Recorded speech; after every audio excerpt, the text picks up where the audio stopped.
Hello everyone. Modern history के तीसरे video में आप सभी लोगों का स्वागत है। पिछले दो वीडियो में हम लोगों ने आपसे डिस्कस किया था कि किस तरीके से कांग्रेस की स्थापना हुई थी। कांग्रेस की स्थापना के बाद में किस तरीके से कई लोगों ने कांग्रेस का जो था वो निंदा की थी, जहां पर डफरिन ने उसे अल्पसंख्यक वर्गों का प्रतिनिधित्व करने वाली संस्था बताया था। इसके बाद में हमने आप लोगों को शुरुआत के 3 अधिवेशन बताए थे जो कि कांग्रेस के द्वारा किए गए थे। फिर मैंने आप लोगों को बताया था कि किस तरीके से कांग्रेस का जो कार्यकाल है उसे हम लोगों ने 3 भागों में बांट दिया था। एक था उसमें उदारवादी चरण, एक था हमारा उग्रवादी चरण और उसके बाद में जो हमारा तीसरा था वो गांधीवादी चरण था, जिसमें हम लोगों ने उदारवादी चरण के बारे में आप लोगों से पूरी की पूरी बात कर ली है। साथ ही साथ मैंने उदारवादी चरण में आप लोगों को कल जो क्लास हुई थी उसमें आप लोगों को मैंने सारी जानकारी दे दी थी और उसमें मैंने आप लोगों को ये भी बताया था कि किस तरीके से भारतीयों ने अपनी अंग्रेजों के सामने उदारवादी चरण के दौरान 3 मांगों को रखा था और उन 3 मांगों में से तीनों मांगों के प्रति अंग्रेज के द्वारा कुछ न कुछ उस पर उपलब्धियां उन्हें हासिल हुआ था। जैसे कि मैंने कल बताया था कि जब कांग्रेस की स्थापना हुई थी उस समय कांग्रेस ने सबसे पहले एक मांग रखी थी अंग्रेजों के सामने कि केंद्रीय एवं प्रांतीय परिषदों का विस्तार होना चाहिए। ठीक है, तो इस संबंध में अंग्रेजों ने 1892 का एक्ट लेकर के आए थे जिसमें उन्होंने केंद्रीय तथा प्रांतीय परिषदों का विस्तार कर दिया था। साथ ही साथ में हमने बताया था कि जो आईसीएस की परीक्षा होती थी वो भारत के बाहर विदेशों में होती थी तथा जिसमें भारतीयों का जाना जो था वो अलाउ नहीं था। इस वजह से भारत के लोगों की ये मांग भी थी कि किस तरीके से भारतीयों की भी इसमें भागीदारी सुनिश्चित की जाए, तो इसलिए वहां पर एचिसन आयोग का गठन हुआ था। उसके बाद में मैंने आप लोगों को बताया था कि किस तरीके से भारत का जो है वो आर्थिक रूप से शोषण किया जा रहा था, जिस वजह से भारतीयों ने ये भी मांग रखी थी कि किसी न किसी तरीके से इस आर्थिक शोषण को रोका जाए तथा इसकी जांच की जाए। तो अंग्रेजों ने ना चाहते हुए भी इसके लिए वेल्बी आयोग का जो था वो गठन किया था। ठीक है, तो कल इसी में हमने आगे कई सारी बातें की थी। तो आज हम लोग बात करते हैं अपने तीसरे वीडियो में। अगर आप लोगों ने इससे पहले के वीडियो नहीं देखे हैं तो आप लोगों को डिस्क्रिप्शन में आप जैसे ही जाएंगे तो वहां पे आप लोगों को प्लेलिस्ट का लिंक मिल जाएगा। जैसे ही आप प्लेलिस्ट में जाएंगे सारे के सारे वीडियो आपको लाइन से मिल जाएंगे और पिछले वीडियो आप लोग देख लेंगे तो इस वीडियो को समझने में आपको ज्यादा से ज्यादा दिक्कत नहीं होगी और आप आसानी से इसको समझ पाएंगे। तो आइए चलिए शुरू करते हैं। हम लोग आज अपना दूसरा वीडियो शुरू करते हैं। कल के वीडियो में हमने दादा भाई नौरोजी रजनीकांत दत्त के बारे में बात की थी और उसके साथ ही हमने अपना उदारवादी चरण जो था वो कंप्लीट कर दिया था। आज हम लोग बात करेंगे उग्रवादी चरण के बारे में, यानी किस तरीके से उदारवादियों के बाद धीरे धीरे उग्रवादियों का जो था वर्चस्व बढ़ता चला गया। अब देखिए 1905 का दौर आ चुका था। उस समय भारत के वायसराय और भारत के गवर्नर जनरल, देखिए उस समय ये नहीं कह सकते वायसराय हट गए थे या गवर्नर जनरल हट गए थे। ठीक है, कुछ जगहों पर वायसराय थे और जो ब्रिटिश संसद के जो अधीन चीजें आती थी वहां पर उस समय भी गवर्नर जनरल ही उनको कहा जाता था। तो गवर्नर जनरल एंड वायसराय दोनों टर्म हम लोग लेकर के चलेंगे। तो 1905 के समय जो था वो कांग्रेस का, यानी एक तरीके से कहिए बंगाल के गवर्नर जनरल जो थे वो लॉर्ड कर्जन थे वहां पर। अब इनके सामने समस्या क्या उत्पन्न हो गई थी, जिस संस्था को डफरिन ने बहुत ही छोटा समझा था, कहा था कि ये जो संस्था है ये अल्पसंख्यक वर्ग का प्रतिनिधित्व करती है, अरे ये क्या कर लेगी हमारे लिए, चलो एक संस्था बना देते हैं, एक सेफ्टी वॉल्व थ्योरी की तरह काम करेगी। अब क्या था कि वो संस्था जो थी वो अखिल भारतीय स्वरूप ले चुकी थी। धीरे धीरे क्या था कि उसने कई सारे अधिवेशन जो थे वो 4-4 अलग अलग जगहों पर किए, जहां पर क्या थी कि कांग्रेस जो थी वो एक बहुत बड़े दल के रूप में सामने आ रही थी। अब कांग्रेस जो थी वो अपनी बातों को सरकार के सामने मनवाने के लिए सरकार को भी मजबूर कर दिया करती थी। तो यहाँ पर क्या था कि अंग्रेजों ने जब ये देखा कि कांग्रेस जो है वो एक सशक्त संस्था के रूप में आगे बढ़ रही है, तो अंग्रेजों के मन में ये भय था कि कहीं ऐसा ना हो कि ये कांग्रेस आगे चल करके इतनी बड़ी हो जाए या इतनी बड़ी संस्था बन जाए जो कि क्या करे, हमें ही बाद में हमें घुटने टेकने पर मजबूर कर दे। तो आप लोग जानते हैं कि किसी भी व्यक्ति को यदि लड़ाना है तो धर्म एक बहुत ही अच्छा जरिया होता है। आप उस पर धर्म के माध्यम से प्रहार कीजिए और देखिए किस तरीके से वो व्यक्ति जो है और या उसके समाज के लोग जो हैं वो तितर बितर हो जाते हैं। और भारत जो थे वो धार्मिक रूप से बहुत ही ज्यादा सहिष्णु इंसान हुआ करते थे। इस वजह से कर्जन ने क्या किया, भारत की इसी धार्मिक चीज पर प्रहार किया। कर्जन के सामने बहुत ही ज्यादा चुनौती थी। तो उसने क्या किया, सबसे पहले द्वितीय चरण यानी उग्रवादी चरण जो था, इसकी शुरुआत में 1905 ईस्वी में भारत की जो राष्ट्रवादी एकता थी उसको कुचलने का उसने प्रयास किया। और अपने पहले ही प्रयास में उसने ये क्या किया कि सबसे पहले उसने जो पूरा का पूरा बंगाल, बिहार, उड़ीसा, झारखंड, पश्चिम बंगाल वर्तमान में जो ये सारी चीजें हैं, और साथ ही साथ में बांग्लादेश थे, तो वहां पर उसने देखा कि जो वहां पर हिंदू और मुस्लिम जनसंख्या जो थी वो निवास करती थी। भारत के पूर्वी सिरे पर यानी बंगाल के, बांग्लादेश के सिरे पर मुस्लिम जनसंख्या जो थी वो बाहुल्य में थी, तथा बंगाल, बिहार, उड़ीसा, झारखंड और पश्चिम बंगाल में जो थे वो ये माइनॉरिटी के रूप में रहते थे। इसने सोचा कि क्यों ना हिंदू मुस्लिम जो एकता है इसको भंग किया जाए, ठीक है। और इसी की बदौलत इन्होंने क्या किया, एक घोषणा कर दी, जो कि इन्होंने घोषणा कब की थी, 19 जुलाई 1905 ईस्वी में ये इन्होंने घोषणा की थी। इन्होंने घोषणा क्या थी कि अब जो पहले का बंगाल है उसे अब हम लोग दो भागों में विभाजित कर देंगे। दो भागों में मतलब एक अब बन जाएगा क्या, पश्चिमी बंगाल बन जाएगा, और साथ ही साथ में दूसरा क्या बन जाएगा, पूर्वी बंगाल बन जाएगा। और पश्चिमी बंगाल के अंदर इन्होंने किन 4 राज्यों को उठा करके रख दिया जो वर्तमान में है, जिसमें आ गया बंगाल, बिहार, उड़ीसा और हमारा झारखंड जो था वो उसमें शामिल इन्होंने कर दिया। यहाँ पर जो थी वो हिंदू जनसंख्या बहुल्य थी, तो इस वजह से इसकी राजधानी क्या कर दी गई, कलकत्ता कर दी गई थी। और साथ ही साथ में पूर्वी जो बांग्लादेश था वहां पर मुस्लिम बहुल्य जनसंख्या थी, और इसलिए उसकी राजधानी को ढाका बना दिया। 29 जुलाई को जैसे ही ये घोषणा होती है, या 19 जुलाई को जैसे ही ये घोषणा होती है, भारत में जितने भी राष्ट्रवादी नेता थे वह इस अंग्रेजों की इस मंशा को समझ जाते हैं, जिस वजह से 19 तारीख को घोषणा होने के बाद में 7 अगस्त 1905 ईस्वी को कलकत्ता का एक टाउन हॉल, बहुत ही बड़ा सम्मेलन है, वहां पर राष्ट्रवादी जो थे वो अपना सम्मेलन करते हैं। इस सम्मेलन के दौरान जो यहाँ पर देखेंगे सुरेंद्र नाथ बनर्जी हैं, इन्होंने क्या किया था कि जो ये प्रस्ताव लाया गया था जिसको हम लोग बोलते हैं कि मतलब उग्रवादी चरण का प्रस्ताव यानी बंगाल विभाजन का प्रस्ताव, इसके विरोध में जो सुरेंद्र नाथ बनर्जी हैं ये बहिष्कार का प्रस्ताव लाने का प्रयास करते हैं। ये कहते हैं कि हमें पूरी तरीके से ये जो अंग्रेजों ने ये जो बंगाल विभाजन की नीति अपनाई है इसका पुरजोर विरोध करना चाहिए, एवं हमें उनकी इस नीति का बहिष्कार करना चाहिए। इसी के संदर्भ में जो बिपिन चंद्र पॉल थे उन्होंने क्या किया था, उन्होंने ही कहा था कि हमें क्या करना चाहिए, बंगाल बंग भंग आंदोलन जो है वो चलाना चाहिए, यानी इन्होंने बंग भंग आंदोलन चलाने का निर्णय लिया था।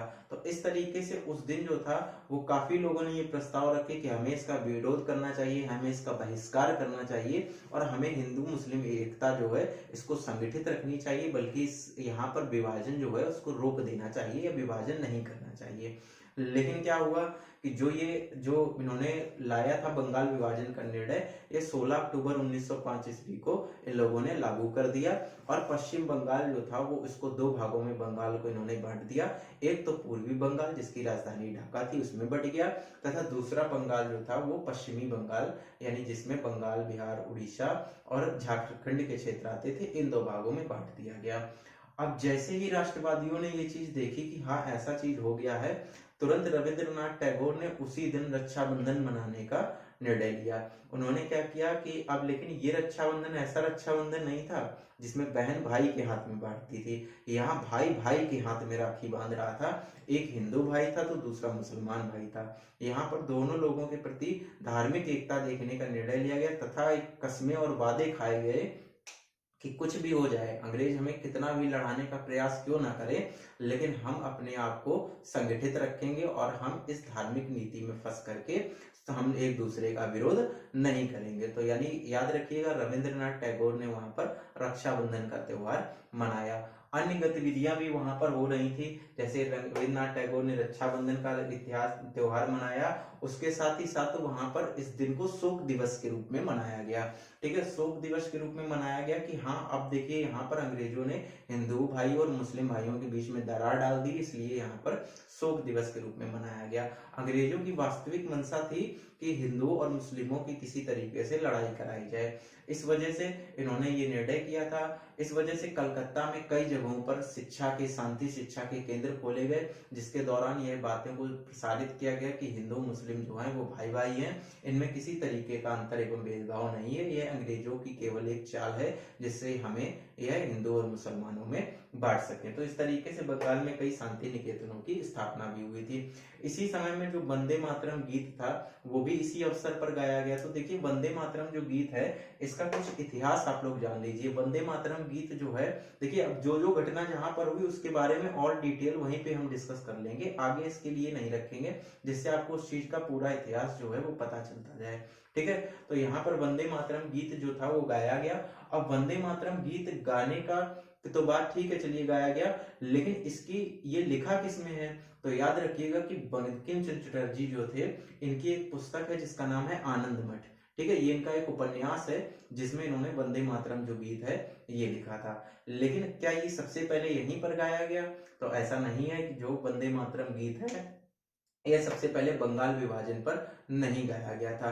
इसको सबसे पहले 1896 के कलकत्ता के अधिवेशन में रहीमतुल्ला जिसके अध्यक्ष थे वहां पर इसको सबसे पहले गाया गया था। तो अगर क्वेश्चन आता है कि सबसे पहले वंदे मातरम गीत जो है वो कहाँ गाया गया था, तो आप लोग याद रखिएगा कि सबसे पहले जो वंदे मातरम गीत गाया गया था वो 1896 के कलकत्ता के अधिवेशन में किसके अध्यक्ष थे?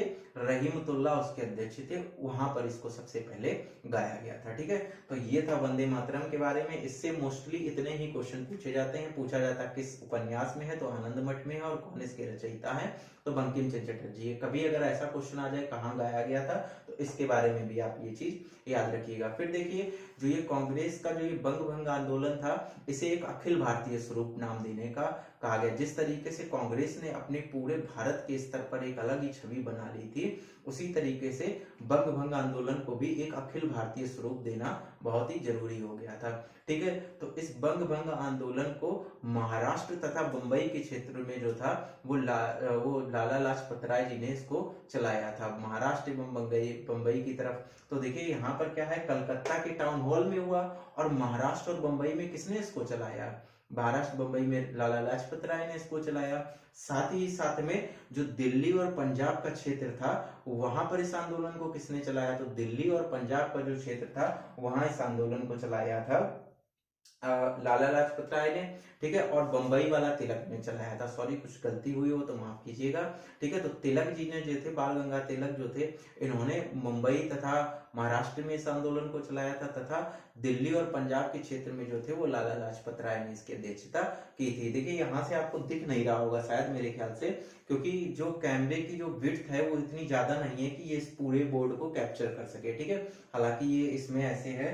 तो देखिएगा यहाँ पर जो था, अगर आप लिखना चाहें तो लिख लीजिए कि लाला लाजपत राय जो थे वो पंजाब और हरियाणा में इसका नेतृत्व किया था, और साथ ही साथ जो हैदर रजा खान जो थे, इन्होंने दिल्ली तथा उत्तरी भारत की कहिए तो अगर नॉर्थ इंडियन स्टेट्स की कहिए तो यहाँ पर सैयद हैदर रजा खान जो थे वो इन्होंने इस मतलब आंदोलन की अध्यक्षता की थी। तो इस तरीके से बंग भंग आंदोलन को एक तरीके से एक अखिल स्वरूप दिया गया। देखिए इस पे मैंने शॉर्ट लिखा है, लेकिन मैं जो बातें कह रहा हूँ अगर आपको लिखना हो तो आप वैसे भी इसको लिख सकते हैं। तो इन्होंने इस चीज को एक अखिल भारतीय स्वरूप दे दिया था।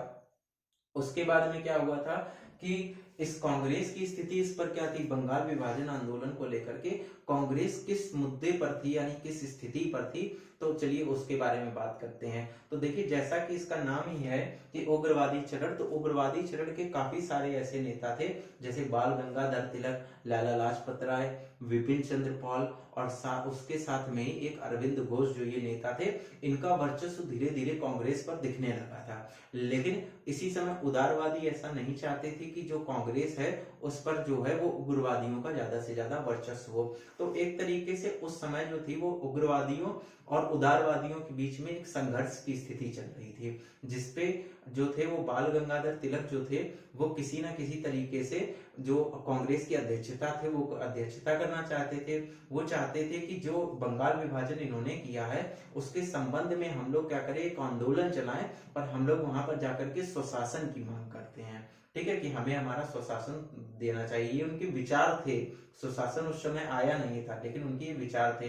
तो ये चाहते थे कि 1905 ईस्वी में जो भी अधिवेशन होता है उसकी अध्यक्षता ये करें। लेकिन क्या था, दूसरी तरफ जो गोपाल कृष्ण गोखले और फिरोज शाह मेहता थे वो कांग्रेस पे उदारवादियों का वर्चस्व देखना चाहते थे, जिस वजह से गोपाल कृष्ण गोखले और फिरोज शाह मेहता ये कभी नहीं चाहते थे कि जो बाल गंगाधर तिलक हैं वो इसके अध्यक्ष बने, कांग्रेस के अध्यक्ष बने।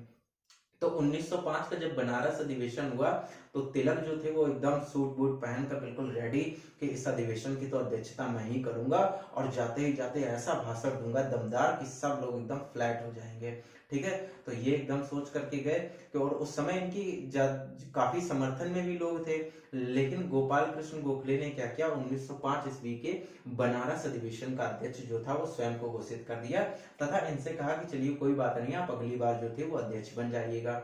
लेकिन मन ही मन वो ये ऐसा नहीं चाहते थे। 1906 का जो अधिवेशन था वो नागपुर में होने वाला था और नागपुर में बाल गंगाधर तिलक जो ये थे, बाल गंगाधर तिलक इनके जो थे मतलब समर्थक बहुत ज्यादा थे। तो ये एकदम तय हो चुका था कि यदि नागपुर में इस बार अधिवेशन होता है तो उसके अध्यक्ष जो है वो बाल गंगाधर तिलक बनेंगे।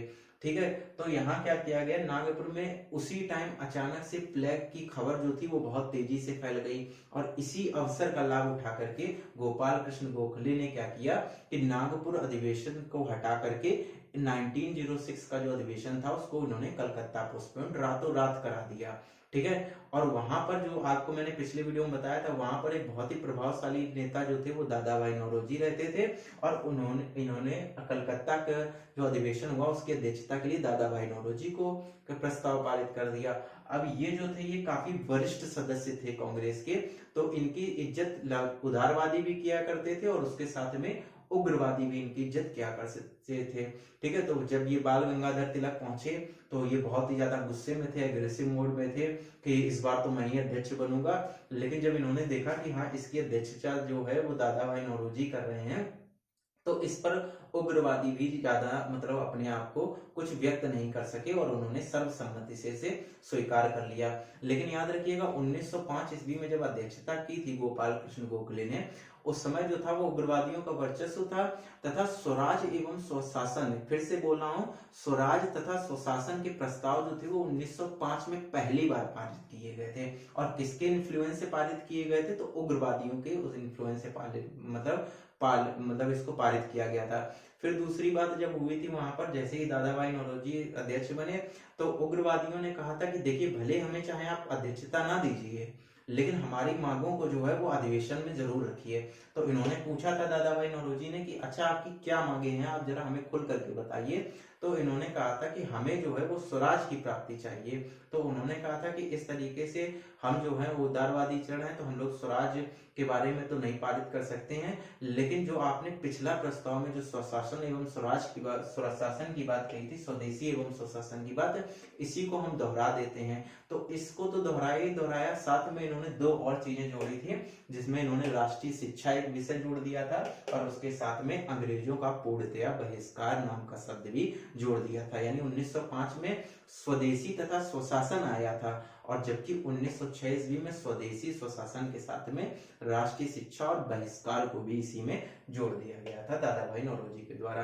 फिर क्या हुआ कि 1907 का अधिवेशन थे, अब की बार बाल गंगाधर तिलक मन में सोचे थे कि इस बार अगर मुझे अध्यक्ष नहीं बनाया गया तो चाहे कुछ भी हो जाए मैं तहस नहस सब कुछ करके रख दूंगा। लेकिन फिर से वही बात, गोपाल कृष्ण गोखले और फिरोज शाह मेहता नहीं चाहते थे कि किसी भी तरीके से अध्यक्ष बनाए जाएं, मतलब ये तिलक जो है वो अध्यक्ष बने। तो इस वजह से इन्होंने क्या किया, 1907 का जो ये यहाँ पर देखिए मैंने लिखा नहीं है, इसको यहाँ पर लिख लीजिएगा कि ये जो मतलब अधिवेशन हुआ था ये सूरत में हुआ था। ठीक है, तो सूरत में ये अधिवेशन जो था वो हुआ था और सूरत में जो ये अधिवेशन हुआ था यहाँ पर अध्यक्षता के लिए पूरी तरीके से तिलक और उग्रवादी नेता जो थे वो हावी थे। ठीक है, तो इन्होंने क्या किया था कि सूरत में जो इसका अधिवेशन करा दिया था। अब कांग्रेस में एक जो मतलब शायद उस समय एक प्रथा थी कि जिस जगह पर मतलब अधिवेशन हो रहा है उस जगह के जो शीर्ष नेता हैं वो कभी भी उसकी अध्यक्षता नहीं कर सकेंगे। इसे एक तरीके से गोपाल कृष्ण गोखले की कूटनीति कह सकते हैं और इसी के आधार पर जो था वो बाल गंगाधर तिलक जी को वहां पर अध्यक्ष नहीं बनाया गया और उसकी जगह गोपाल कृष्ण गोखले ने रास बिहारी बोस को उसका अध्यक्ष बना दिया। अब गोपाल गंगाधर तिलक जो थे वो बहुत ही ताव में थे कि ना तो मुझे 1905 में बनाया गया ना तो मुझे 1906 में बनाया गया और 1907 में भी इन्होंने अपनी कुटिलता नीति से मुझे नहीं बनने दिया। तो अब उग्रवादी और जो उदारवादी थे उनके बीच में भाई मार हो गई कायदे से। उग्रवादियों ने बहुत मारा, उग्रवादियों को इतना मारा और कुर्सी तोड़ दी, सब कुछ मंच तोड़ दिया, सब कुछ तोड़ दिया। लेकिन जो फिरोज शाह मेहता थे उन्होंने उसी वक्त पुलिस को फोन कर दिया, और जब वहां पर पुलिस आई तो जितने भी उग्रवादी नेता थे उन सभी को गिरफ्तार कर लिया गया। ठीक है, तो जितने भी उग्रवादी नेता थे उनको गिरफ्तार कर लिया गया, और फिरोज शाह मेहता के कहने पर ही जितने भी उग्रवादी लोग थे, यानी कि बाल गंगाधर तिलक थे और विपिन चंद्र पॉल थे, इन सभी लोगों को कांग्रेस से 6 वर्षों के लिए निष्कासित कर दिया गया। मतलब 7 जो है 7 में इन्होंने निष्कासित किया है, और 6, 13 या 14 तक के लिए इनको पूरी तरीके से कांग्रेस से बैन यानी निष्कासित कर दिया। इन्होंने कहा कि इनको नहीं रखेंगे, और इसी मारपीट या हिंसा और या इसे कह दीजिए निष्कासन को ही सूरत की फूट के विषय में जाना जाता है। तो आप लोग जानते हैं कि पूछा जाता है, बहुत ज्यादा पूछा जाता है कि जो सूरत अधिवेशन था वो कहाँ हुआ था। तो मतलब ये सूरत में हुआ था। कब हुआ था? 1907 ईस्वी में हुआ था। ये क्यों प्रसिद्ध है? तो क्योंकि इसमें कांग्रेस जो थी वो 2 दलों में बट गई थी, एक तो नरम दल और गरम दल में बट करके ये पृथक हो गई थी, इसलिए ये अधिवेशन जो है वो बहुत ही बड़ा महत्वपूर्ण माना जाता है और बहुत ही ज्यादा पूछा जाता है। ठीक है, तो ये कांग्रेस में जो थी वो आपसी कलह चल रही थी। तो देखिए यहाँ पर आप लोग जो भी है वो नोट डाउन कर सकते हैं, यहाँ पर मैंने लिखा हुआ है, पेन डाउन कर लीजिएगा। अब देखिए बंगाल बंग भंग आंदोलन जो हुआ था, तो ये तो जितने भी थे जो मैंने बताया था राखी दिवस था, और साथ ही साथ में उसके साथ में जितना भी शांति केंद्रों की स्थापना थी, ये सब तो उस टाइम 16 अक्टूबर के दिन किया गया था। इसके बाद में जो राष्ट्रवादी थे इन्होंने किस तरीके की नीति अपनाई, तो याद रखिएगा कि जब ये मतलब बंग भंग आंदोलन था उसके दौरान राष्ट्रवादियों ने वारीसाल में जो थी वो एक तरीके से राष्ट्रवादियों का सम्मेलन किया था। वारीसाल जगह जो थी वहां पर राष्ट्रवादियों का सम्मेलन किया था, और इसकी अध्यक्षता जो थी वो अब्दुल रसूल ने की थी। ठीक है, अध्यक्षता अब्दुल रसूल ने की थी, और इन्होंने यहाँ पर बंग भंग आंदोलन के निर्णय को अत्यंत ही निंदनीय बताया था। निंदनीय बताने के साथ साथ में इन्होंने समाचार ये पत्र युगांतर जो उस समय चलता था उसमें अपना एक लेख लिखवाया था, और इन्होंने सीधा कहा था कि सरकार की ताकत का सामना अब भारत की 30 करोड़ जनता करेगी। यानी भारत की 30 करोड़ जनता जो है वो मिल करके ये जो सरकार है इसका सामना करेगी, और हम जो हैं वो आपस में कभी नहीं टूटेंगे। ठीक है, तो ये एक पहला यहाँ पर मतलब राष्ट्रवादियों के द्वारा किया गया ये जो चरण था। ठीक है, उसके बाद में यहीं पर वारीसाल के एक अध्यापक थे जिनका नाम था अश्वनी कुमार दत्त। ठीक है, तो जो अश्वनी कुमार दत्त जी थे इन्होंने बंगाल विभाजन के विरोध में आंदोलन करते हुए इन्होंने स्वदेशी बांधव समिति की स्थापना की थी। ठीक है, पूछा जाता है स्वदेशी बांधव समिति की स्थापना किसने की थी, तो अश्वनी कुमार दत्त ने की थी। तो ये राष्ट्रवादियों के द्वारा किए गए काम है। बाकी कांग्रेस की स्थिति उस समय की मैंने आपको बता दी थी, वो आपस में ही बटी हुई थी। तो पहला था वारीसाल में सम्मेलन हुआ, अब्दुल रसूल उसके अध्यक्ष बने, तथा युगांतर पत्रिका में लिखा कि अंग्रेज शासन की ताकत का सामना भारत की 30 करोड़ जनसंख्या करेगी। और दूसरी चीज थी तो यहाँ के वारीसाल के अध्यापक जो थे उनका नाम था अश्वनी कुमार दत्त, इन्होंने स्वदेश बांधव समिति की स्थापना की थी। इसके साथ ही साथ में देखिए यहाँ पर बंगाल में नेशनल कॉलेज की स्थापना की थी, और बंगाल में जो ये नेशनल कॉलेज की स्थापना हुई थी इसके जो प्रिंसिपल बने थे वो अरविंद घोष जी बने थे। ठीक है, इसके अध्यक्ष जो थे वो यानी कह दीजिए एक तरीके से जो यहाँ के प्रधानाचार्य बने थे वो अरविंद घोष जी बने थे। ठीक है, तीसरी चीज क्या थी, 1906 में राष्ट्रीय शिक्षा परिषद का गठन किया गया। 1906 में राष्ट्रीय शिक्षा परिषद का गठन किया, और बंगाल में ही बंगाल टेक्निकल इंस्टीट्यूट की स्थापना की गई। ठीक है, भारतीयों को उनके द्वारा बंगाल टेक्निकल इंस्टीट्यूट में ही शिक्षा दी जाती थी। उस समय बहुत बड़े बड़े उद्योगपति 1907 ईस्वी की बात है, तकरीबन 5 से 6 7 में बात है, तो जमशेद जी जो टाटा हैं, टाटा, और उन्होंने टाटा एवं लौह इस्पात केंद्रों की भारत में स्थापना की, जिससे कि क्या था, स्वदेशी उद्योगों को भी बल मिले। तो इस तरीके से आप लोगों ने देखा कि आज की क्लास में आप लोगों ने यहाँ पर देखा कि किस तरीके से जो उग्रवादी चरण था इसका प्रारंभ होना लगा था, कि किस तरीके से उन्होंने कांग्रेस में अपने वर्चस्व को दिखाना शुरू किया। तो यहाँ पर देखिए कैसे बंगाल का पहले विभाजन किया गया, फिर बंगाल विभाजन के बाद में उसको नाकाम करने के लिए कैसे टाउन हॉल में बैठक हुई, रक्षाबंधन का त्योहार मनाया गया, और साथ ही साथ में वंदे मातरम गीत गाया गया, और उसके बाद में किस तरीके से कांग्रेस की उस समय प्रतिक्रिया थी, कांग्रेस में फूट कैसे पड़ी थी अध्यक्षता के मुद्दे को लेकर के, और दूसरी चीज क्रांतिकारियों का बंगाल विभाजन में क्रांतिकारी जो कि राष्ट्रवादी थे उनका क्या योगदान रहा था। आई होप आप लोगों को ये क्लास जो है वो अच्छी लग रही होगी।